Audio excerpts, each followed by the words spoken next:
Pessoal, tudo bem?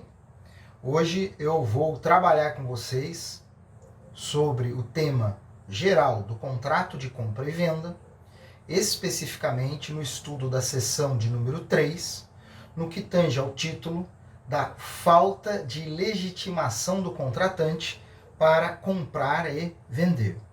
Entenda que o código estabelece algumas regras, o código neste tópico estabelece algumas regras, legitimando quem pode comprar e vender e efetivamente criando situações de nulidade em que, caso viole-se aquilo que está previsto no código, o contrato de compra e venda poderá ser anulado na justiça na defesa de interesses específicos que nós explicaremos na aula de hoje. Está bem? O objetivo, então, é o estudo do contrato de compra e venda, de uma maneira geral, porém, hoje, falando das hipóteses de nulidade decorrentes da aplicação do interesse ou da legitimidade de comprar e vender. Basicamente, esse assunto será tratado em 3 tópicos. A venda de ascendente para descendente, portanto, no âmbito familiar. Em segundo lugar, também no âmbito familiar, a chamada outorga uxória, quando um cônjuge precisa autorizar a compra e venda de bens imóveis. Nós vamos falar sobre isso. E, em terceiro lugar, a compra e venda de bens em condomínio, quando, portanto, uma res, um objeto, estando em condomínio, ou seja, tendo o objeto mais de um proprietário e sendo a coisa indivisível, permite-se, restringir o direito de cada um desses condôminos em comprar e vender a sua parte relacionada à coisa. Está bem? Então nós vamos falar sobre esses 3 aspectos e, se você seguir no slide, nós vamos acompanhar os tópicos um a um, beleza? Em primeiro lugar, antes dos 3 temas específicos, não se esqueçam, no estudo do contrato de compra e venda, estamos trabalhando sempre com negócios jurídicos bilaterais. Portanto, aqui se aplicam, normalmente, todos aqueles itens relativos aos requisitos do negócio jurídico. Por exemplo, neste caso, nós devemos recordar que a compra e venda exige partes capazes. Afinal de contas, se o sujeito, comprador ou vendedor, não tiver capacidade jurídica, esse negócio jurídico poderá ser anulado. Está bem? Isso, obviamente, não é tratado aqui nos artigos do contrato de compra e venda de maneira expressa, porque se trata mesmo genericamente lá no tópico relacionado aos negócios jurídicos. Beleza? Então vamos em frente. A primeira hipótese de possíveis nulidades decorre da venda do ascendente para o descendente. Nós dizemos, de uma maneira geral, nós dizemos que é anulável a venda do ascendente para o descendente. De um pai, por exemplo, vendendo o seu imóvel para um filho, ascendente e descendente.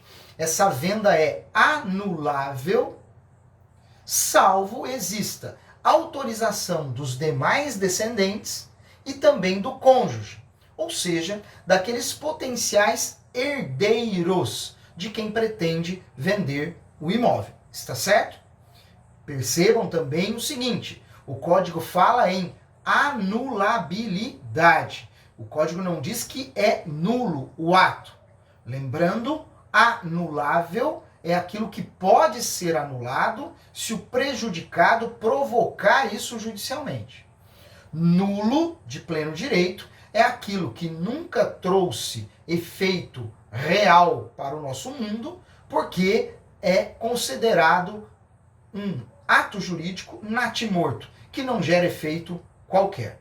Nós estamos falando da venda de ascendente para descendente ser anulável, salvo obtenha-se a autorização dos demais herdeiros, dos demais interessados naquele patrimônio do ascendente, seja o cônjuge ou aquele que mantém algum tipo de relação familiar afim, né, ao casamento, ou mesmo os seus descendentes, que comunguem um direito de herança na hipótese de falecimento desse ascendente. É lógico, pessoal, que nós devemos olhar para esse cenário e pensar assim: qual é o objetivo dessa possível nulidade?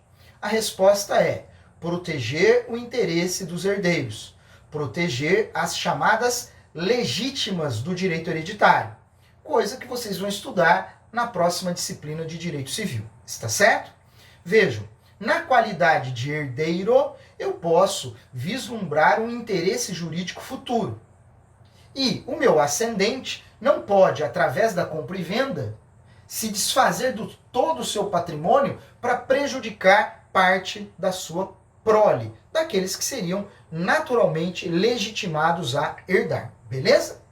Também não será necessário o aval do cônjuge se estivermos diante de um regime de casamento que seja de separação de bens. Porque daí os patrimônios são distintos, não haverá relação jurídica entre o patrimônio do homem, da mulher, do cônjuge e assim por diante, e de fato torna-se então desnecessário que se tenha o aval, o aceite, sendo possível a venda sem que, neste ponto, ela seja anulável. Está certo? O Código Civil, seguindo a doutrina, nos afirma que esta anulabilidade só se refere ao contrato de compra e venda, a nenhum outro. Pois bem, devemos considerar, né, que o Código diz, por exemplo, que não ocorrerá na hipótese de troca, na hipótese de dação em pagamento, estudamos em direito das obrigações, ou então se o ascendente oferecer o seu bem imóvel como garantia real para uma dívida do seu herdeiro, do seu filho, por exemplo. Aqui, nesses três cenários indicados, nós não teríamos anulabilidade. Portanto, o ascendente estaria autorizado a fazer isso sozinho.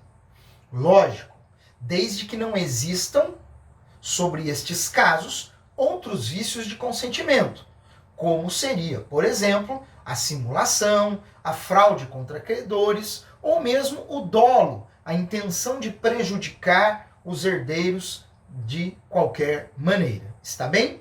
Então nós, primeiro ponto, dizemos, é anulável a venda de ascendente para descendente, protegendo-se o interesse das legítimas dos herdeiros, salvo estejamos efetivamente trabalhando com a ideia de que os herdeiros autorizam, incluindo aí os descendentes, tanto quanto cônjuge, se for o caso. Não sendo necessária não sendo necessário o aval do cônjuge, se por um acaso o regime for de separação de bens. Não se aplica esta regra a outras modalidades contratuais. Por exemplo, troca, dação em pagamento. Porém, também poderão ser anulados esses itens se acaso verificarmos outros vícios de consentimento ou outros vícios sociais. Está bem? Bacana, vamos para o segundo tópico. Nós estamos falando sobre fatores que podem gerar nulidade, está certo? Fatores que podem gerar nulidade num contexto bastante claro do contrato de compra e venda. E a segunda hipótese é a necessidade da outorga uxória. Outorgar, neste caso, traria a ideia de concordar. Ou seja, existindo uma relação de casamento, ou, avaliando marido e mulher, se o marido pretende vender um bem imóvel, ele precisa da outorga uxória. Se a mulher pretende vender o bem imóvel, também ela precisa deste aval, desta concordância, chamada aqui, repito, de outorga uxória. Logicamente que o objetivo é também proteger aqui o interesse da família, o interesse patrimonial da família. Sobretudo considerando que os bens imóveis são chamados de bens de raiz. aqueles que têm o maior valor, o maior potencial econômico, via de regra, nas famílias de um modo geral, então, beleza? Mas o código trabalha não só com a ideia da alienação, portanto da transferência da propriedade. Também é necessária a outorga uxória, aqui neste ponto, para que o imóvel seja gravado. Ou seja, vamos entender, um cônjuge sozinho não pode gravar o imóvel da família numa hipoteca para garantir um financiamento bancário, suponha, sem autorização, sem a outorga uxória. Então, repetindo, havendo um relacionamento conjugal, nós devemos verificar a hipótese, né, de questionar um ao outro, entre os cônjuges, o direito e a autorização para alienar bens imóveis ou gravar como garantia bens imóveis que façam parte do patrimônio familiar. Entendam aqui vocês, novamente, torna-se desnecessária a outorga uxória sempre que o regime de casamento destes cônjuges for o de separação absoluta de bens, ou então, se acaso um dos cônjuges, de forma imotivada, negar a outorga uxória e esta for concedida em juízo. Portanto, vejam vocês, tornar-se-á desnecessária a outorga uxória nos casos do regime de separação absoluta de bens. Ou então, quando um dos cônjuges se recusar injustificadamente a autorizar a alienação ou o gravame e esta negativa for suprida por uma ordem judicial. Chacon, você está querendo me dizer então, se num casal lá é necessário vender um terreno para quitar uma dívida bancária, sob pena dessa dívida subir muito, crescer demais, e de repente a esposa diz, eu não vou assinar nada, o marido pode entrar na justiça e solicitar o suprimento desta vontade? Exatamente. Desde que, óbvio, seja injustificada essa negativa da concessão da outorga uxória. Beleza? Verifica-se, né, dentro desse caso, entretanto, um detalhe. Aqui nós não estamos falando de anulabilidade. Aqui nós estamos falando de nulidade, ou seja, nulidade absoluta. Apontamos que o ato jurídico de alienação ou gravame de bem imóvel sem a outorga uxória é nulo e não anulável, como acontecia no fator anterior, quando tratamos da venda de ascendente para descendente. Beleza? Dentro desse escopo, então, devemos apenas avaliar que, mais uma vez, a compra e venda aqui estabelecida, ou melhor dizendo, a regra aqui estabelecida para a compra e venda, repercute, traz um efeito imediato no direito de família. Lembrando, senhores, que para a nossa Constituição Federal, a família é uma entidade que deve ser protegida em todos os sentidos. Inclusive, estamos vendo aqui no sentido patrimonial. Beleza? Então vamos lá. Legitimação para comprar e vender, causas de nulidade. Primeira hipótese, venda de ascendente para descendente. Segunda hipótese, necessidade de outorga uxória. Estabeleça o conceito, faça a nota aí. Estabeleça os requisitos, faça a nota aí. E estabeleça também as exceções. Quando a gente diz assim, salvo isso, salvo aquilo, são as exceções previstas na lei. Se lhe falta algum conceito, por favor, pesquise no Google, pesquise na doutrina. Então vamos imaginar que você queira compreender melhor quais são os regimes de casamento. Dá um Google aí, quais são os regimes de casamento no Código Civil de 2002. E você vai ver que um deles, por exemplo, é o de separação absoluta de bens, que acabamos de mencionar. Mas, Chacon, eu preciso saber sobre os regimes? Não, isso ainda não é uma matéria que nós estudamos, está certo? Bacana. Vamos então para o terceiro e último tema da aula de hoje. Este tema, seguindo aqui os nossos slides, e eu estou fazendo questão, como eu tenho dito, de acompanhar ponto a ponto os slides, para não fugir a linha da aula. Vamos falar sobre alienação de coisa em condomínio. Inclusive, vejam vocês que eu mudei a posição da câmera, armei todo o esquema hoje para quebrar um pouco o gelo das aulas, porque senão a coisa fica muito repetida. A mesma cadeira, a mesma estante, o mesmo, né, objeto aqui, ó, né, bonitinho. Não, nós precisamos mudar isso, vamos quebrar um pouco esse gelo. E hoje eu decidi ficar aqui de pé e conversar com vocês numa outra posição, beleza? Então vamos lá, galera. Você estudou já o direito de posse e propriedade, direito das coisas, direito de posse e direitos reais, está certo? Dentre os direitos reais, você já estudou a propriedade. E dentro do tema da propriedade, você estudou o condomínio. Condomínio, ter o domínio conjunto de uma coisa. Então, ser condômino é ser proprietário ao lado do outro. Vamos trabalhar durante a aula com um exemplo simples. Uma fazenda, uma área rural, tá bem? Uma matrícula imobiliária, um terreno, uma área rural, uma fazenda. Pense que essa fazenda pode ter um único dono. Ou então essa fazenda pode, de repente, pertencer a 3 pessoas. Eles são condôminos. Cada um é proprietário de uma fração ideal daquela fazenda. Em tese, na maioria das vezes, cada um seria detentor de domínio de 1/3 da fazenda, o que a gente chama de fração ideal. Eles são condôminos, está certo? Bacana.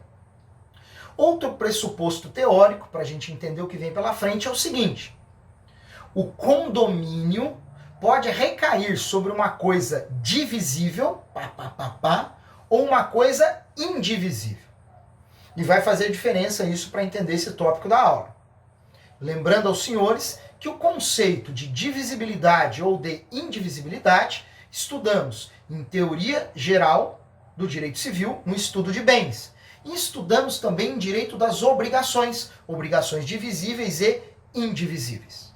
Lembrando esses conceitos, indivisível é o objeto que não pode ser fracionado, sem que isso traga prejuízo econômico ou de utilidade para a coisa.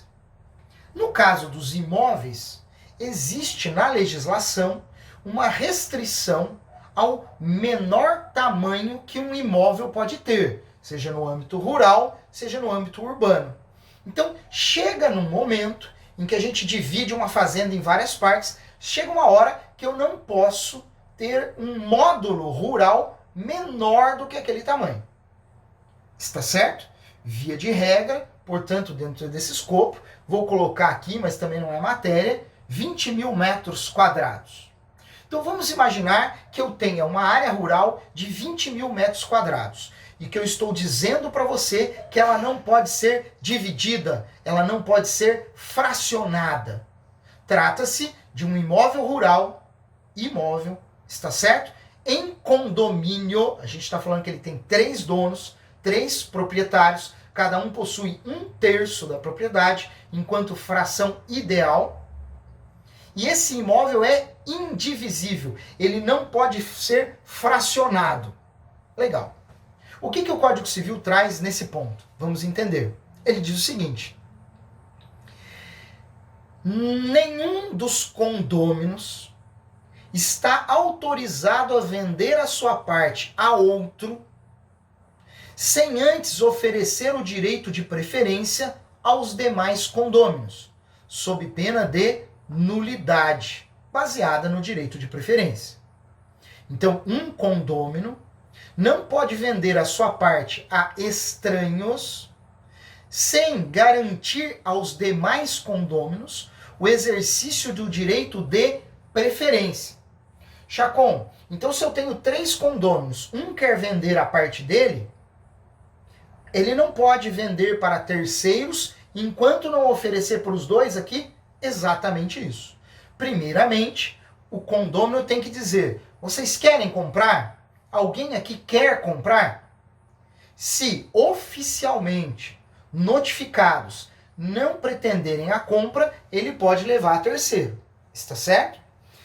Aqui o Código Civil trabalha inclusive com a seguinte hipótese: o condômino prejudicado tem o direito de exercer a preferência nas mesmas condições que o terceiro, no mesmo valor e, eu entendo, nas mesmas condições de pagamento. Então vamos imaginar o seguinte: entre os 3 condôminos, se um deles pretende vender, deve dizer isso aos demais, apontando o valor, as condições de pagamento. Se isso for recusado, ele poderá vender a terceiros estranhos, porque houve recusa. Mas vamos supor que ao vender a terceiros, ele venda por menor preço. Opa, violou o direito de preferência. Porque o Código Civil, e vocês verão isso nos artigos do Código, o Código Civil diz que o direito de preferência será exercido pelo condômino que pretender pagar pela coisa o mesmo preço nas mesmas condições que o terceiro. Diz o Código, inclusive, tanto por tanto. Entre aspas, tanto por tanto. Dentro desse contexto ainda, avaliando esse cenário de direito de preferência, é preciso que vocês compreendam o objetivo desse instituto. Ora, casamento é uma coisa muito pessoal, escolher quem vai viver com você. Eu escolhi muito bem, graças a Deus, a Ana Paula e eu vivemos, né, um amor infinito. Digam isso para ela, se vocês verem que eu vou ganhar muito com isso, beleza? Dentro desse escopo, lógico que eu devo levar o mesmo raciocínio para o condomínio. Você já imaginou você ser dono de uma área rural, 20 mil metros quadrados, e você não se dá bem com outro condômino? É difícil. Por isso que o código garante o seguinte: num condomínio, o direito de preferência é exercível para impedir a entrada de estranhos.